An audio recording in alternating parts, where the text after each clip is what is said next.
ಅದ್ಕೆ ನೀವ್ಯಾಕೆ ರಂಗೋಲಿ ಹಾಕ್ತಿದ್ದೀರಾ? ಪರವಾಗಿಲ್ಲ ಶಿವರಾಜು, ನಮ್ಮನೇಲಿ ನಾನ್ ರಂಗೋಲಿ ಹಾಕಿದ್ರೆ ತಪ್ಪೇನಿದೆ? ಅದಲ್ಲ ಅದ್ಕೆ, ಮನೆ ಕೆಲಸ ಎಲ್ಲ ಅವಳೇ ಮಾಡ್ಬೇಕು ಅಂತ ಹೇಳಿದ್ನಲ್ಲ. ಅಷ್ಟಕ್ಕೂ ಪಾರ್ವತಿ ಎಲ್ಲಿ? ಪಾರ್ವತಿ, ಏ ಪಾರ್ವತಿ!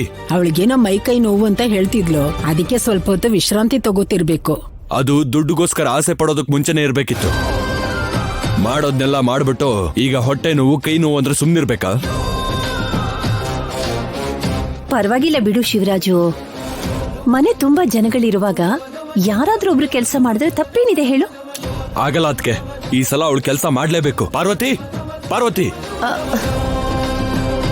ಏನ್ರಿ ಕರೆದ್ರಾ? ಕೆಲಸ ಎಲ್ಲ ನೀನೇ ಮಾಡ್ಬೇಕು ಅಂತ ಹೇಳಿದ್ನಲ್ಲ, ಇವ್ರ ಕೈಲಿ ಯಾಕೆ ರಂಗೋಲಿ ಹಾಕ್ಸ್ತಿದ್ಯಾ? ಇದು ಒಂದ್ ಹೊತ್ತು ಅಷ್ಟೇ ರೀ, ಮಧ್ಯಾಹ್ನದಿಂದ ನಾನೇ ಮಾಡ್ತೀನಿ. ಈ ಒಂದ್ ಹೊತ್ತಲ್ವೇನಪ್ಪ, ಪಾಪ ಬಿಟ್ಬಿಡಪ್ಪ. ಹಾಗಿದ್ರೆ ನಿಮ್ ಮಗಳ ಕೆಲ್ಸನ ನೀವು ಮಾಡಿ. ಇದು ಇನ್ನೂ ಚೆನ್ನಾಗಿದೆ. ಪಾರ್ವತಿ ನೋಡೆ, ನೀನ್ ಪರವಾಗಿ ಮಾತಾಡಿದ್ದಕ್ಕೆ ನನ್ ತಲೆ ಮೇಲೆ ಮೊಟ್ಕೋ ಹಾಕಿ ಕಾಣಿಸ್ತಾನೆ ಅಳಿಯ. ಶಿವರಾಜು ಅಣ್ಣ, ತೋಟದ ಕೆಲಸ ಎಲ್ಲ ವಹಿಸ್ಬಿಟ್ಟೆ ಬಂದಿದ್ದೀನಿ ಅಣ್ಣ. ಬೇಕಾಗಿರೋ ವಸ್ತುಗಳನ್ನ ಏರ್ಪಾಡು ಮಾಡಾಯ್ತಾ? ಹಾ, ಮಾಡಿದ್ದೀನಿ ಅಣ್ಣ.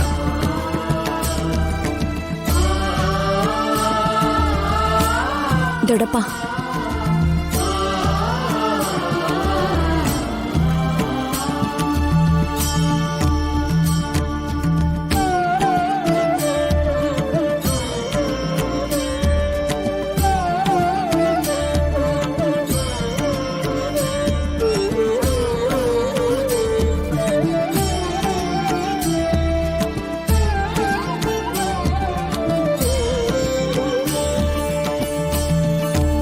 ಸೀನು, ನಿಮ್ಮಪ್ಪ ಎಲ್ಲೋ?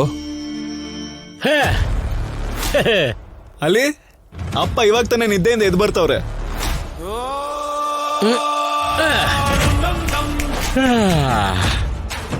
ಸುಮ್ನೆ ಹೇಳ್ಬಾರ್ದು. ನಾನಂದ್ರೆ ಭಾವನವರಿಗೆ ಎಷ್ಟು ಪ್ರೀತಿ ಅಂತ ನಿನ್ನೆ ರಾತ್ರಿನೇ ಗೊತ್ತಾಗ್ಬಿಡ್ತು.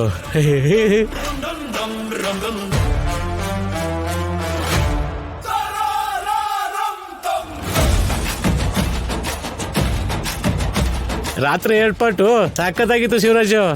ಏನ್ ಏರ್ಪಾಟು? ತುಂಬಾ ಹೊಸದಾಗಿ ನನಗೆ ಮದುವೆ ದಿನ ನೆನ್ಪು ಮಾಡ್ಬಿಟ್ಟು ಶಿವರಾಜು.